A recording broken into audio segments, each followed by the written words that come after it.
নমস্কার, কেমন আছেন সবাই? খুশির এই ছোট্ট মিষ্টি ব্লগে আপনাদের সবাইকে স্বাগত জানাই। আজ বিকালে বেরিয়ে পড়েছিলাম একটু ঘুরতে, তাই সোজা চলে এলাম স্টেশনে। এসে টিকিটটা কেটে ট্রেনের জন্য অপেক্ষা করছিলাম। ট্রেনের টাইম যেহেতু এখনও হয়নি, তাই একটু চা খেয়ে নিলাম। তারপর চা খেতে খেতে দেখি ট্রেনটাও চলে এসছে। আজকে যেহেতু নবমী ছিল, তাই ট্রেনে প্রচণ্ড ভিড় ছিল। তারপর আমরা কোনো রকমভাবে আস্তে আস্তে করে ট্রেনে উঠলাম।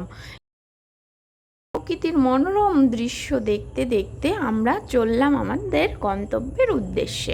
আমরা যাচ্ছিলাম হচ্ছে কালীনারায়ণপুরে। এত সুন্দর একটা জায়গা, আমি তো মাঝে মধ্যেই এখানে ঘুরতে চলে আসি। প্রকৃতির সঙ্গে সময় কাটানোর জন্য এটা একটা পারফেক্ট প্লেস। তাই ট্রেন থেকে নেমে প্রকৃতির সঙ্গে কিছুটা সময় কাটিয়ে চললাম একটু খেতে। তারপর আবার আমাদের ট্রেন চলে আসলো। ট্রেনে করে চলে এলাম রানাঘাট স্টেশনে। দেখো কি ভিড়! কিছু জিনিস কেনার ছিল, চলে এলাম একটু বাজারে। এসে দেখি সব দোকানই বন্ধ, তাই চললাম বাড়ির পথে। তাই একটা টোটো ধরে আস্তে আস্তে চলে এলাম বাড়িতে। আজকের জন্য এইটুকুই। তোমরা সবাই ভালো থেকো, সুস্থ থাকো। আর ভিডিওটা ভালো লাগলে লাইক করতে ভুলো না একদম।